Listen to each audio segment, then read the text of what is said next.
se me acercó un compañero dándome cuenta de que detrás de una pila de sacos de lentejas se habían suicidado, pegándose un tiro el uno al otro en la frente y muriendo con las manos enlazadas.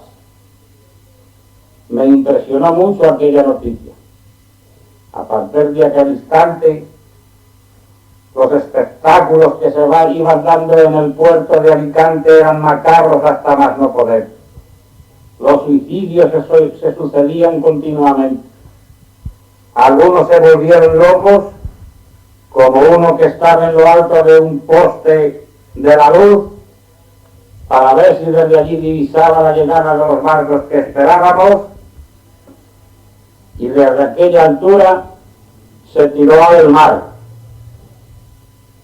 Hubo alguien que se tiró para rescatarlo, cosa que consiguió, pero aquel hombre había perdido la razón. Así transcurrió con estampas de aquella naturaleza la situación de los que habíamos quedado prisioneros dentro del puerto de Alicante a la espera de los barcos que debían venir a por nosotros. Al amanecer del día 31 de marzo, vimos las sombras de algunos barcos que se acercaban y nuestros deseos, más que la realidad, nos hizo concebir la idea de que por fin llegaban a por nosotros los barcos que habían ido a contratar a Francia y a Inglaterra. Pero la verdad es que según se fueron acercando a aquellos navíos, resultaron ser unidades militares del ejército de Franco.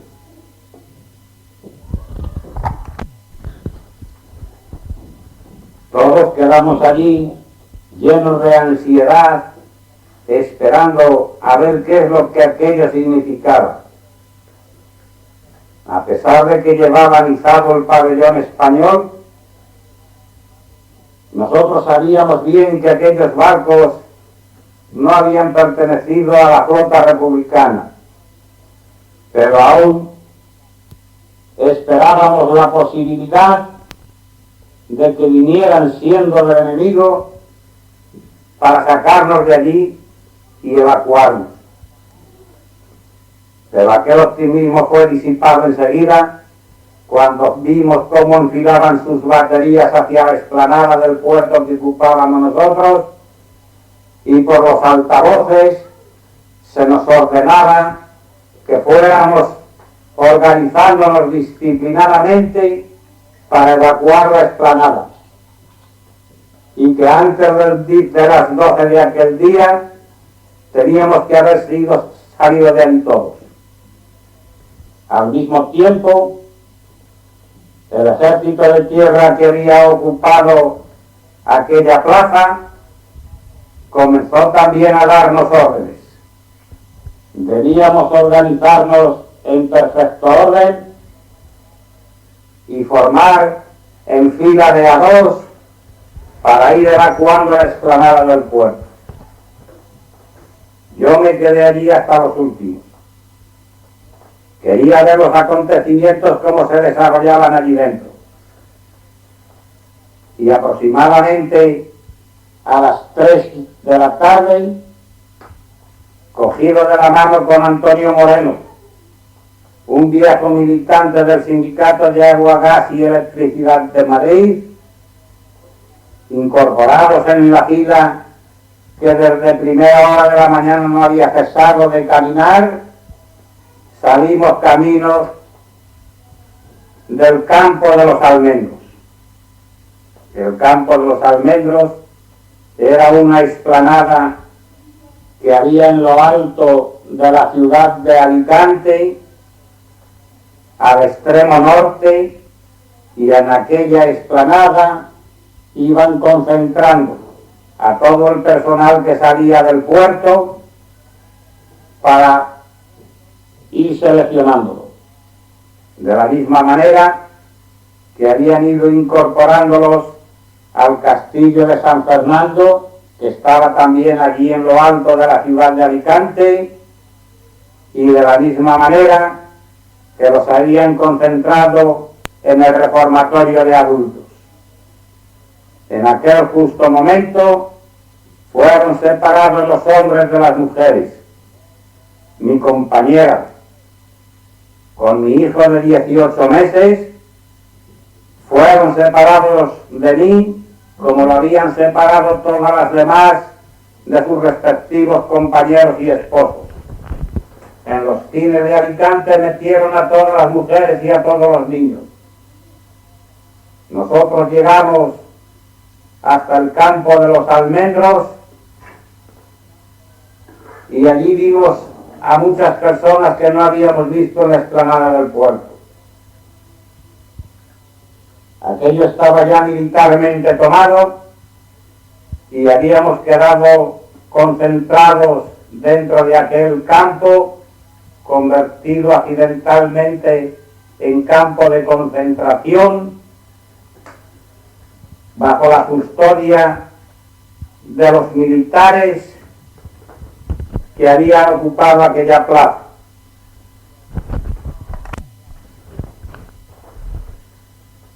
En el campo de los almendros estuvimos varios días.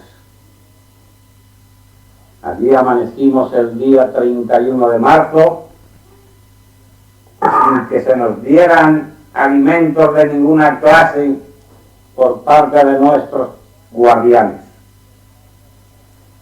Como pudimos, con las mantas que algunos llevaban, hicimos tiendas de campaña sujetas a los almendros, que eran los árboles que estaban sembrados aquel campo.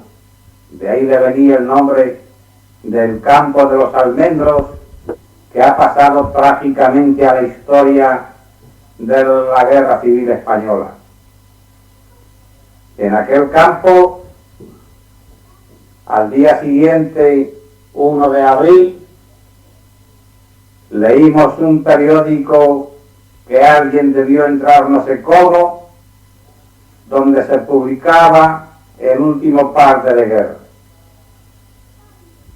Aquel parte más o menos decía: los restos del ejército republicano, perseguido y derrotado, han sido hechos prisioneros en Alicante. La guerra ha terminado.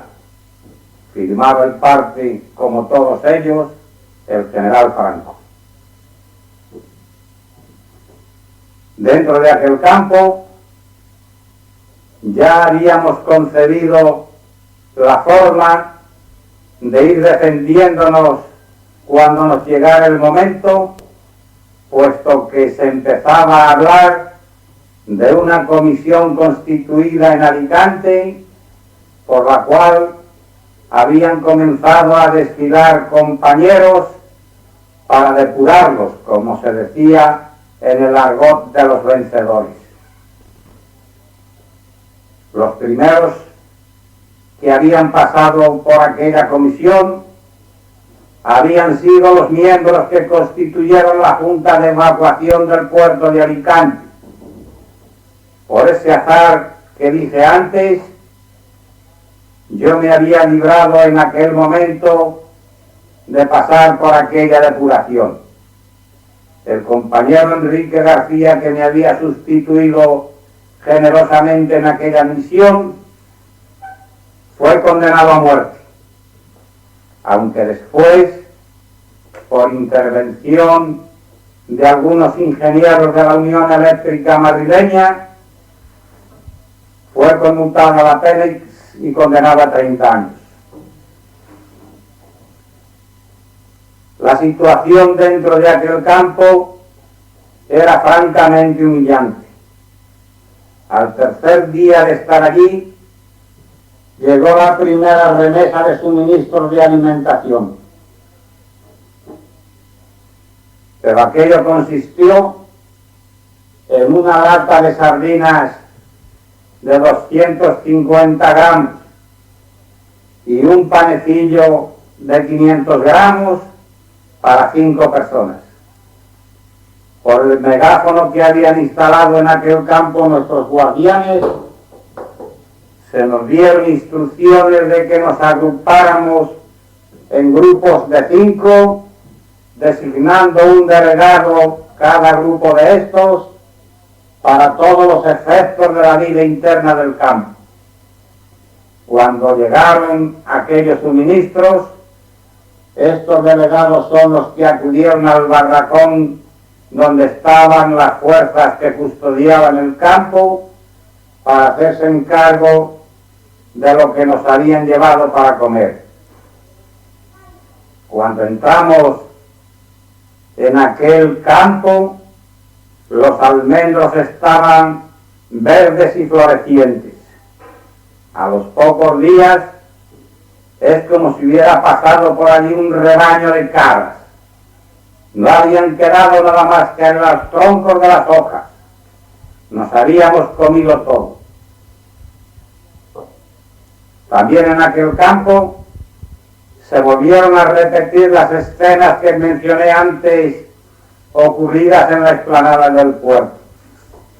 También allí comenzaron a suicidarse individuos y también allí algunos se volvieron locos. La situación era inhumana y no tenía visos de acabar ninguna vez, ningún día. Sin embargo, por fin llegó el momento en que nos ordenaron por el mencionado anteriormente altavoz de que nos fuéramos preparando para evacuar aquel campo. Lo mismo que había pasado en la explanada del puerto, también allí nos organizamos por fila y lentamente fue quedando vacío. El camino en esta ocasión era la estación de ferrocarril de Alicante. Los que estábamos dentro de aquel recinto no sabíamos a dónde nos llevaban.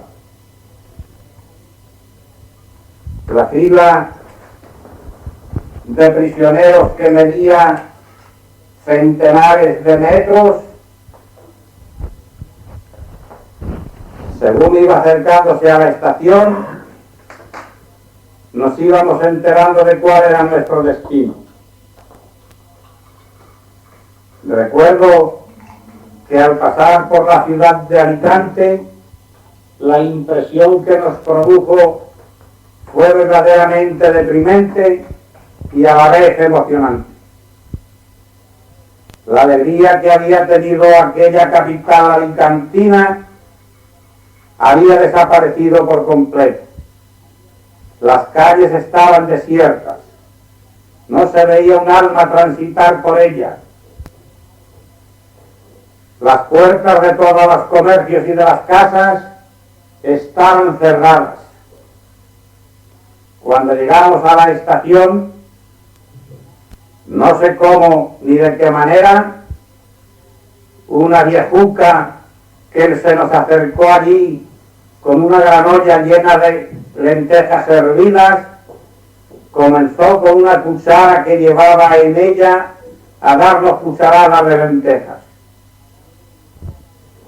Nos explicó que sus 3 hijos también habían desaparecido, que estaba allí con la esperanza de verlos, que cada vez esa esperanza se alejaba más y que llevaba aquella olla de lentejas como único alimento de que podía disponer para dárselas si los encontraba, pero que como pasaban las horas y no daba con ellos, había decidido dárnoslas a comer a los que primero llegásemos a ella.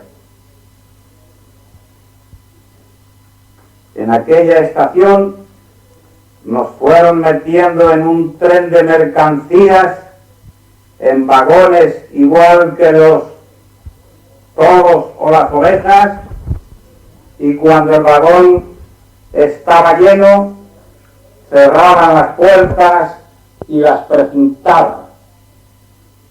Dentro íbamos muchas más personas de las que materialmente se cabían. Teníamos que ir de pie porque no nos podíamos sentar dada la escasez de espacio. Cuando el tren arrancó, después de horas y horas de espera, no habían salido del puerto, ni de la estación, ni la mitad de los detenidos que había en el campo de los almendros. Nosotros íbamos en el primer tren. Ya allí, por los soldados que nos custodiaban, nos enterábamos que el destino era Almatera. Almatera es un pueblo de la provincia de Alicante donde se habían montado durante el bienio republicano un campo de trabajo para los condenados por la ley especial destinada a los vagos y maleantes. Aquel campo estaba sobre un terreno salitroso. Estaba rodeado de barracones de madera, completamente infectados de chinches y de piojos. Cuando yo llegué y junto con otros compañeros entramos en uno de aquellos barracones, optamos por salir fuera y quedarnos al aire libre, ya que allí, cuando menos, no había insectos de aquella naturaleza. Habría dado lo mismo. Según fueron llegando prisioneros a aquel campo, no solamente se llenaron todos los barracones sin previa desinfección, sino que también se había llenado materialmente todo el espacio de terreno que ocupaba el dicho campo.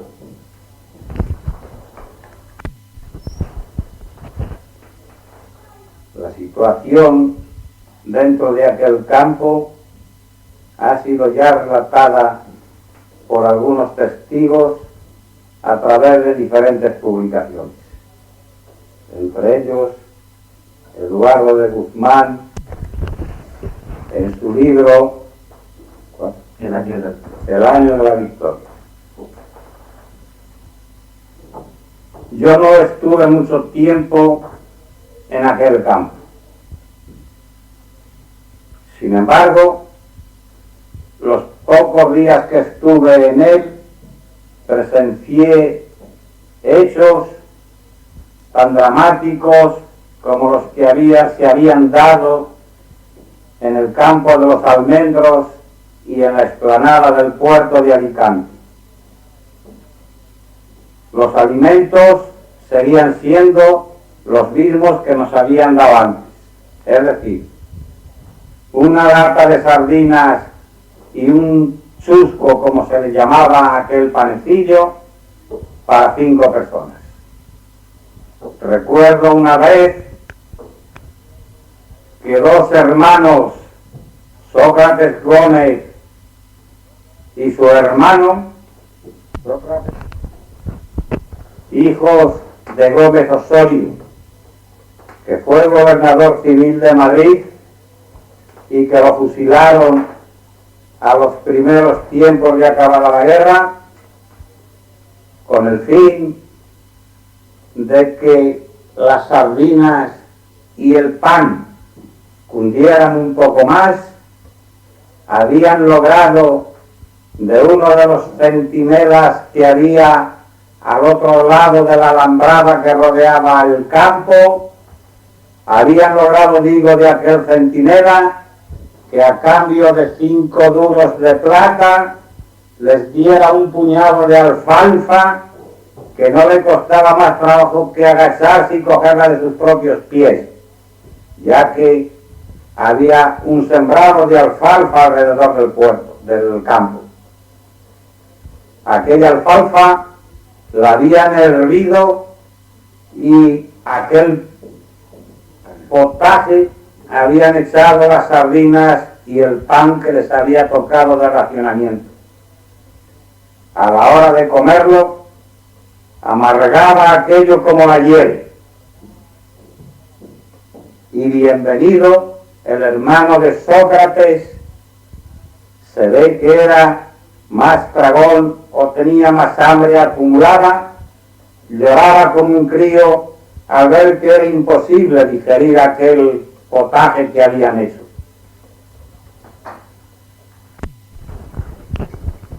Allí comenzaron a darse los primeros casos de disentería. Se hinchaban las piernas y la cara de los detenidos de una manera alarmante como consecuencia, según nos dijeron los compañeros médicos presos entre nosotros, como consecuencia de la vitaminosis que nos estaba dominando. En aquel campo estuve bajo la lluvia como todos los demás cuando ésta caía, o bajo el sol acariciador cuando salía, hasta que un buen día, inspeccionándolo un oficial del ejército que nos custodiaba, en compañía de un individuo apellidado Velasco, se acercaron a mí y ante una señal de este Velasco me ordenó el militar recoger lo que tuviera y me metieron en un barracón de aquellos.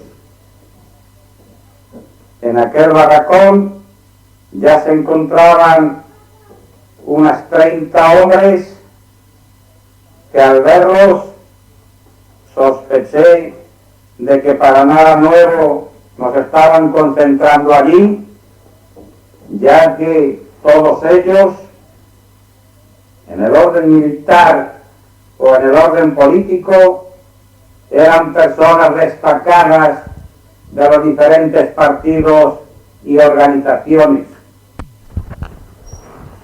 Entre ellos, allí se encontraba también el socialista Pedreros, que había sido jefe del SIN de la región del centro.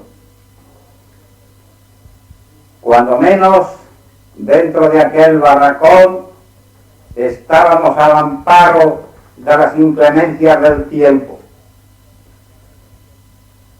En la puerta del mismo había permanentemente 2 centinelas de guardia. Cuando por las mañanas llegaba un camión cisterna cargado de agua potable para nuestro consumo, éramos los primeros en salir, como un privilegio que se nos había concedido, para llenar cada uno una cantimplora de litro, igual que los demás compañeros que estaban en el campo, para nuestras necesidades del día. También el chusco y la lata de sardinas nos era entregada a primera hora de la mañana. Pero a los 3 o 4 días de estar allí, como cada vez se iba llenando más aquel barracón, comenzaron a evacuarlo. 2 expediciones salieron por delante de mí. No sabíamos hacia dónde las llevaban ni cuál sería el destino de aquellos hombres. Cuando me tocó a mí, los compañeros que estaban en el campo, haciendo fila, nos dejaban pasar a todos los conducidos por en medio de ellos para llegar al camión donde tenían que trasladarnos. Recuerdo que al pasar yo, un compañero de Madrid, uniendo las manos por encima de su cabeza, me dijo: salud, Íñigo. era el saludo libertario. La reacción del oficial que nos estaba allí custodiando contra aquel que me había dicho salud fue un tremendo garrotazo en la cabeza. Subimos aquel camión y entonces, cuando ya íbamos por el camino, pudimos saber por los soldados que nos custodiaban que nos trasladaban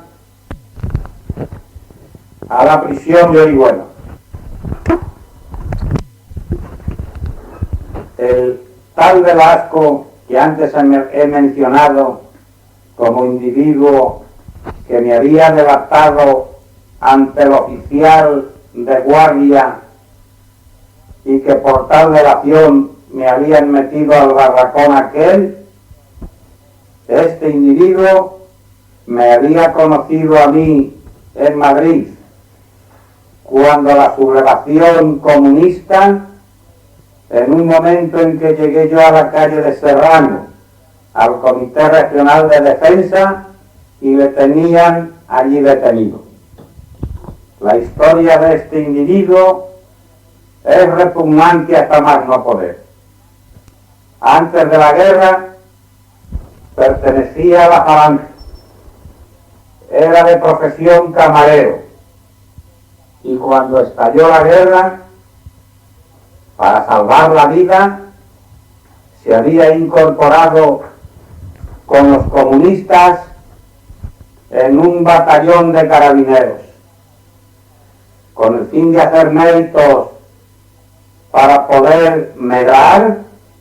Había delatado a infinidad de falangistas que se hallaban escondidos en Madrid sin ningún reparo, cuya suerte había sido de diferente clase.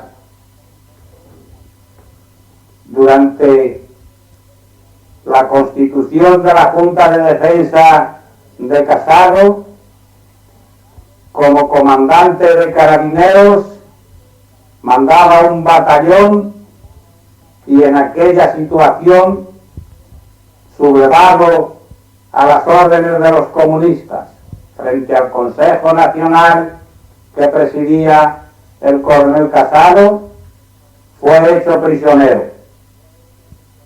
Cuando yo lo vi en el Comité Regional de Defensa de la CNT, en la calle de Serrano, estaba en calidad de prisionero para ser interrogado. Cuando me vio en el campo de Albatera, me delató a las fuerzas de ocupación de aquel campo como elemento peligroso de la CNT.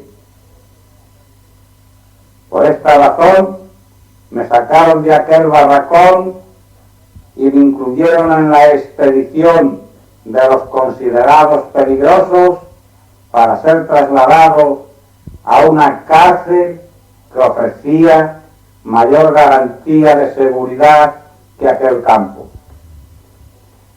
De aquel campo ya se habían fugado varios presos. Teníamos los presos que allí estábamos que hacer todas las faenas de limpieza y de servicios del campo, igual que ocurría en las cárceles. Recuerdo que en una ocasión habían salido una brigada como todas las mañanas, compuesta por 40 o 50 presos, para ir a por el suministro y para hacer la limpieza del campo y demás faenas, y de aquella brigada se dieron a la fuga 4 o 5 individuos, de los que capturaron a 3. A la mañana siguiente nos mandaron formar a todos los que estábamos allí y en nuestra presencia fusilaron a aquellos compañeros. Otro día, un sargento emplazó una ametralladora en la puerta del campo y empezó a manipular en ella sin saber lo que pretendía, cuando de pronto soltó una ráfaga de tiros al campo cuyas balas incrustaron en nuestros cuerpos. Esta era la vida en aquel campo. Por eso, cuando salíamos de allí y nos dijeron ya en el camión que íbamos para la cárcel de Orihuela, a pesar de que sabíamos que aquello implicaba una situación grave para nosotros, todos los que íbamos en esa expedición nos alegramos. Llegamos a Orihuela y el camión de presos arribó a la cárcel, después de cumplir los requisitos que la oficialidad de guardia imponía a todas las